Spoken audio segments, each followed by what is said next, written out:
you end up buying Mixbox? I did. I knew it. See, we knew it. We knew it. I was this close. Actually, no, I was more Don't like. worry, I bought it too. I was more like Yeah, this one. Jay. How is it? How is it? Because I had to get somebody is dope. You, like you asking Jay how is it, right? Because you know me. I know Jay about to shit on it. Jay about to shit on it and smear it all across the wall. I'm not even going to do that because here's the thing. I haven't even tried it yet. Because I was it's like, still $40? Like, or it went up to 80? It was when I wasn't buying it when it was 80, so I wouldn't know. Yeah, I know, but it was, well, I don't know if it's 80 now, but I got it when it was 40 because I was thinking to myself, you know, something like this, because I mean, okay, I guess I'm going to kind of side poop on it, but not totally poop on it. Told you going shit on it. So it's nice that, you know, Akai Media done that because when you think about it, I think it's the first AUV3 app that they ever made. Because all the other ones been IA, and the ones in IA that was like, hey, gee, when they're gonna, you know, you look at Sugar Bites and all their stuff started off as IA, but now they went and switched everything all over to AUV3, and so you looking at Akai Media that's been in for like since the beginning. Hey, you know, why don't you could put Sample Tank as an AUV3? That'd be dope. Or Centronics, because Centronics, that's where you got all the Mixbox CS stuff from that app right there. And then they finally did it, but then it's like, okay, $80 for. I mean, I get it on the desktop part. It's I think 3 times that, but then you also got to look at it like this of kind of the limitations. Well, there's limitations to it, but then you got to choose: are you going to use it to its full potential, or are you going to try to be efficient with it? But if you try to be efficient with it, where you just okay, I got it, but I'm just going to just put like one compressor on there, then it's like you're not using it to its full power. Yeah.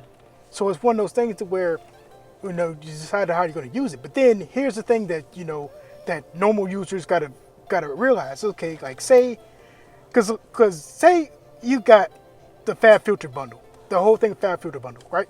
You know, you got the EQ, you got the compressors, you got the reverb, the whole 9 yards. Well, everyone's rapping and raving about, okay, we now have 500 series model stuff right there, so now we can make our stuff sound musical, stuff like that. But I'm like, this is 2020. Now, despite the whole bad thing stuff over there, if we take out, you know, the whole pandemic part of the year, everything right now, you can do anything with anything. So, yes, Mixbox is something good that can make things easier for folks that's about that. But if you already got if you already have an EQ, if you already have a compressor, if you already know the techniques on how to use those dynamics, you can literally use anything and make it work. Because think about it, DAW has automation. With automation, you can basically make it sound just like that. It might be a little bit different steps that you're gonna have to do, but you can do it. Whereas you got that and it sounds all this stuff, and yeah, you know, a lot of people did the hard work of making those algorithms work. But if you know what you're doing, you might not necessarily need that. And so then it goes back to my whole thing of, is this going to be something that's going to add to my workflow, or is this going to be something that's going to replace something that I currently have in my workflow? And if they're both no's, then it's like, do I really need it? Oh my God, you know what we should start doing? We should start putting like a checklist on the side of the videos, like need, want, benefits, cons, pros. Yeah, no, that'd be dope. That'd be dope. Of every app we discuss. Now that Jay said it like that. Nah, because like, I mean, I looked at, like, I've been looking at Mixbox like crazy. Like, yo, you know what? Maybe I should get this. Maybe I should get this, right? But then in the same token, it's the same thing Jay just said. Like, what does it do that apps I have don't do already? And I mean, the only thing it does is like you can stack mad apps, you know, get stack mad effects on it, right? But like I know I got a couple apps that can do that, so I'm like, all right, I like, it's like for me, like a lot of this stuff is FOMO. You know what I mean? People well, I can't miss this shit. Like, you know what I mean? Like, it's $40 now. I know I'm gonna need it later. So, you know, and I do that shit all the time. You know what I mean? Like I bought, what's that? Infinity, what's that? Designer. Man, I ain't opened that shit one time. I probably got that shit for 50 beans. You know what I mean? Open that shit one time. Now, Infinity Photo, use that shit all the time. But like, but you know, but like with this, like, it looked nice. It's fucking gorgeous, man. That shit looks so nice. But like, once again, I'm like, yo, what does it do that the apps I have don't already do? You know what I mean? Like, if like honestly, like this, on some real shit, if I would have known, like that, like what I know now, like probably like 2-3 years ago, like literally, I probably would have stopped at Beatmaker 3. Like I'd have got like, you know, some free stuff or whatever, but like I know for a fact that like with Beatmaker 3 and nothing else, you good money. Like, you know what I mean? Like I'm talking effects, I'm talking synthesizers, I'm talking about Beatmaker 3 Dolo, you good money. You don't need nothing else, cause the sampler in there, you could go crazy with that shit. You could turn that shit to a whole synthesizer. You know what I mean? So like, I mean, I'm not knocking anybody like or any like app developers. Like, get your bread. You know what I mean? Like, cause that's at the end of the day, that's what it's about. You know, but at the same time, like if you are creative, you know what I mean? Like sometimes like just understand like you're buying the same shit over and over and over and over again. Yeah, like, you know what I mean? Be careful. Yeah, you know. Like I didn't need that mix box. I didn't need it, but it was so the look sold me. And I think the look is so important in a lot of apps because there's new apps that have dropped. I'm not gonna shit and name names, but some of the newest apps that have dropped turn me off with their look. That's so 100% that just goes real. to show you, like, and I'm an app hoarder, but I had to cut down because there's a lot of shit, like you just said, I have already. So I don't need, you know what I mean? And I did not need that mix box, but it was so pretty. I wanted it. It's like, you know, when we collect gear, we know we don't need that synth or this or that, but we want it. So that's what happened with me and Mixbox personally. I was like, you know what? And what you just said that, it's $40 now, I'm gonna get it now before it's 80. Before it's 80, right? That shit kicked me all in the ass. That shit said, yeah, bitch, go on. Hit the button. Not for nothing. I personally, I really think, because you know Mac is making their own chips now, you know, and they putting like basically those ARM chips. Those is basically like chips that was in the cell phones. They putting those in. They putting higher power versions of those in their computers now. So that allows the computers to move even faster. And on top of that, I think it makes like making the ports from like a tablet to a computer and a phone that much easier. So now Universal is going to be across a computer, iPhone, and iPad or whatever, right? So I personally, I think the days of like apps being like $20 and $10 and $5, I think that shit is going in. Like I really do. Like you're gonna still have like the occasional developer that makes something, you know, they put it out there for like $10 or whatever, you know what I'm saying? But I think like you see how what's his name does the apps, and then next thing you know they like $100 or something, right?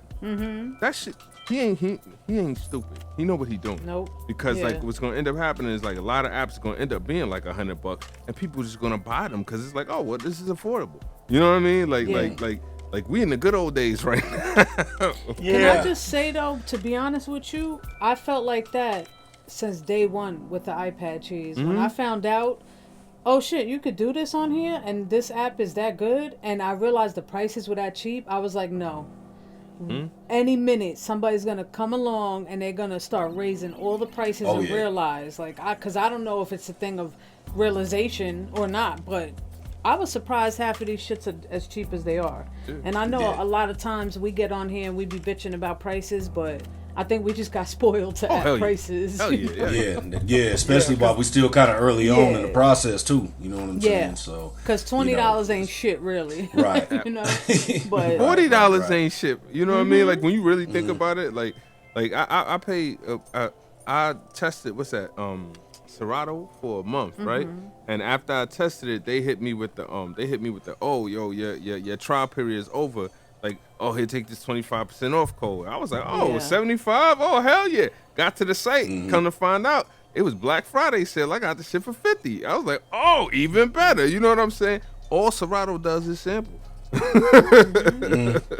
know what I'm saying? I paid $50 for a plugin that it does a lot more than that, but at the end of the day, it's a sampler. That's it, right? Yeah. So like if I'm willing to pay $50 for that on my computer and was actually willing to pay $100 when you really think about it, Like, you know, once the iPads catch up, like it's a wrap. Like the cheap plugins, it's a rizzap.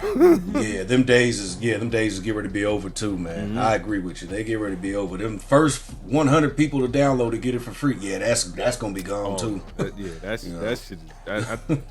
And I think I even think like, how the hell did they know like once it got to 100 downloads? Like, they really know that was they really able to cut that off at 100 downloads? Because there was that one app.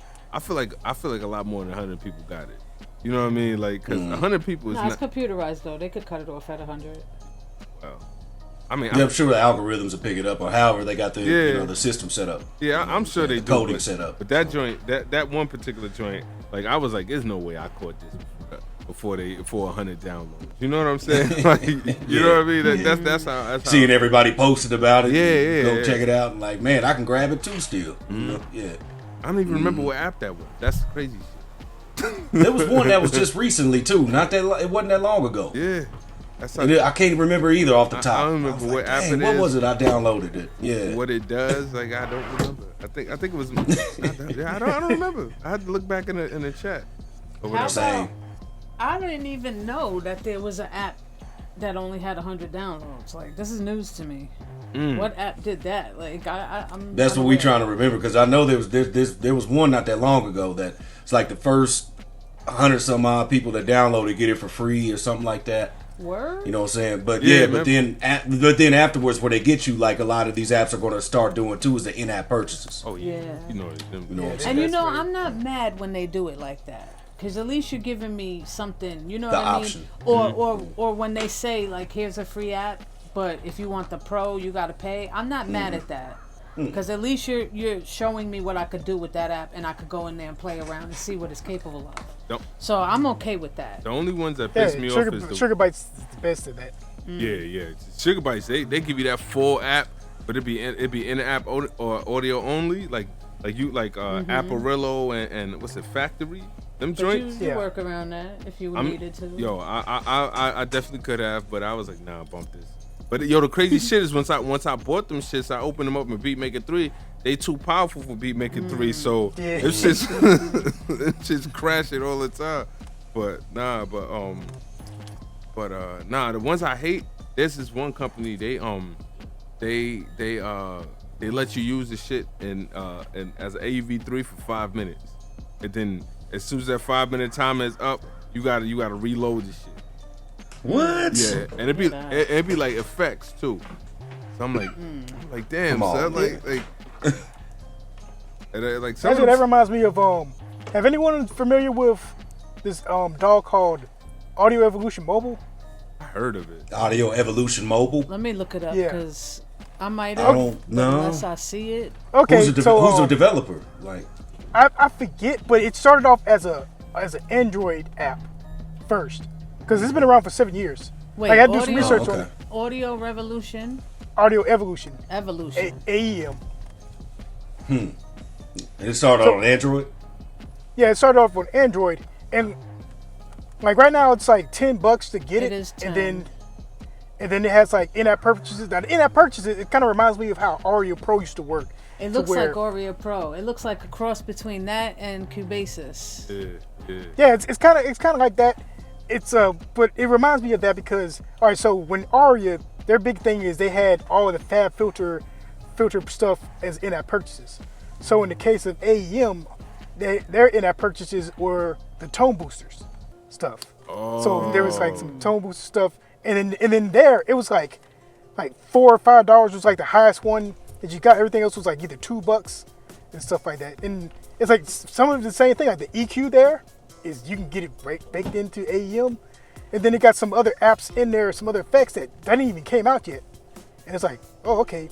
But the thing that kind of ticked me off, well, it's not really ticked me off, but it's like kind of a thing, like the Android version, the iOS version, I think they're the same, but there's one big difference. So good old Audio Kit, the one that made Synth 1, which is free, it's baked. They have a smaller backside baked-in version of that on the Android version, but not on the iOS. Like, if they would put that on iOS, I would say, I mean, it's not going to beat Obsidian and Nano Studio 2, but then you also got to think of like this. it's basically a big step up from Nano Studio 2 because the one thing that Nano Studio 2 don't have. That's right. Yo, And like Nano Studio, if they don't want to add audio tracks, like, alright, that's fine. Just make that damn Obsidian AUV. Man, wouldn't that be nice? Just do that for me. Just do Man, that for wouldn't me. that be nice? Just do that for me. Cause like, yo, they need audio tracks in it. Cause even the mixer in that shit is so dope. Like the mix, yo, the fact that you could save like your whole channel, right?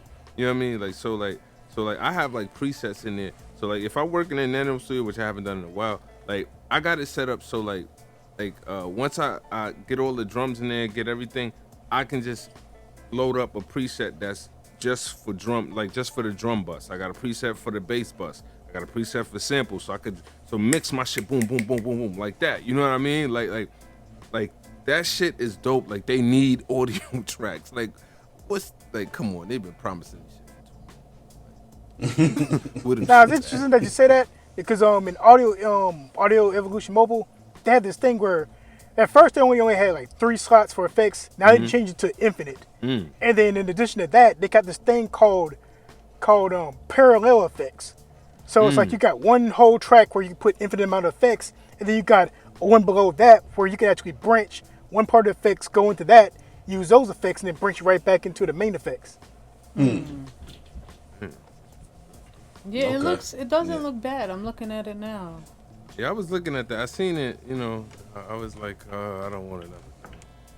Right. You know what I mean? Like I don't want another one. Like for me, I've been dabbling with it. Like the one thing that's gonna get you in a loop is like the way that you have to cycle between different type of things, because you got to push the next, and the next is like if you don't pay attention to it, you're like, how do I get out of this? And it's like, oh crap, and you push next, and that's how you get out of stuff. It's kind of tricky and fiddly on that part, but The usability. yeah, but as for that, it's like it's kind of like a cheap man's Cubasis, pretty much. Yo, and then y'all pick up, most y'all. I know. Since you got Cubasis 3, Jay, you got Cubasis 3. Yeah. How was this? How was it? Because I've been on the fence about it. Because I love Cubasis 2, but the only thing I hate about Cubasis 2 is that it don't have you don't have a sub mix. You know what I mean? Like you can't like I know Cubasis 3 got the sub mix on it. Like how is it? Is it stable yet? Because like I keep hearing mixed reviews. Like I see some people be like, yeah, it's stable. I see some people like, nah, it's still crashing all over the place. Like how's it for you? All right. So it still crashes. Like honestly, if you're thinking of okay, I'm going to put some like synth apps on there and start using it through their MIDI, I wouldn't do it right now because that's still suspect. And then some companies, their products still kind of get fiddly, whether it be an instrument or an effects. So it's one of those things where you got to watch out for that. Like me, I mainly use it for okay, I got everything. I'm going to put everything in stems. All I do is put them in the stems and then just use it from there to just do post processing and mixing and mastering. Because the only reason why I do that is because I've been doing a more of a bigger push of using my stuff on the iPhone, and Cubasis 3 is on the iPhone. Just like, but now that I dabble with AEM, I'm kind of trying to get that a shot because, like I said, the tone booster stuff, like that's still legit. They also come on iPhone, and plus it's already baked in the AEM. So I'm going to start doing like a shootout between Cubasis 3 and AEM and see which one is better for like doing post-processing stuff. Because as for doing all the creative process, we got tools galore. You know what I'm saying? You can start it with GarageBand, Beatmaker 3, Nano Studio 2, like getting the inspiration and to get something started. That's the easy part. The hard part is basically getting to something that's going to do all the post-processing and all the ear candy, whatever the case may be. Once you done flatten everything in the stems. I'm looking at That's a good point. At these tone boosters, things is included. You got an EQ, compressor, Ferox. That's what I'm saying. Ferox is that one that I mean I got it. I haven't messed with it yet, but that's out of all the tone boosters products that's on iOS as standalones. That's the only one that hasn't came out yet. What is Ferox? What kind of effect is it? Hold on, Actually, I'll dabble along with it because Well, I can just look it up. I'm just looking on the computer right now. And they got a gate, they got an EQ. Oh, they got, damn, real bus and reverb coming. They got everything. That's what I'm saying. Oh. Like I said, all that, and they're all, like I said, the highest one is like $5. While there are some more like probably $199, $299. Like they're like essentially a whole lot less than if you get them as standalones from here. And that's what I'm just saying. And everyone knows, like, if you got something that's already built in, baked in standalone, it's gonna, do a little bit better on your CPU than if you just get it. I mean, if it's baked in the sandbox, it does a whole lot better than if you just get it from standalone, even if it's AUV3. That's right. That's absolutely. Shit, even because what's joint you talking about for Aurea? Aurea had like the PSP joints too, like the vintage warmer and shit like that. I remember I used to have that on my Dell laptop way back in. You know what I mean? I used to love that joint, especially for drums and shit like that. Yo, and that's my bad. Go ahead, Jay. Oh, I was saying that was the prime selling point from Wave Machine Labs when they made Aria, because it was like, okay, we got DSP, we now got Fab Filter, we now got the folks that did I forgot the one thing. Like they got like a whole bunch of just companies just jumping on, and they're saying everything is sandbox, and it was like no one else had it. Cubasis was just okay, it's Cubasis, whatever, multi-track DAW, whatever. Like everything else was just whatever. When there was like the first ones that had the sandbox and actually made it work, and then like the next one that would come close to doing that became Korg Gadget, but they did their own thing with their own products, and that became a success. That still is a success.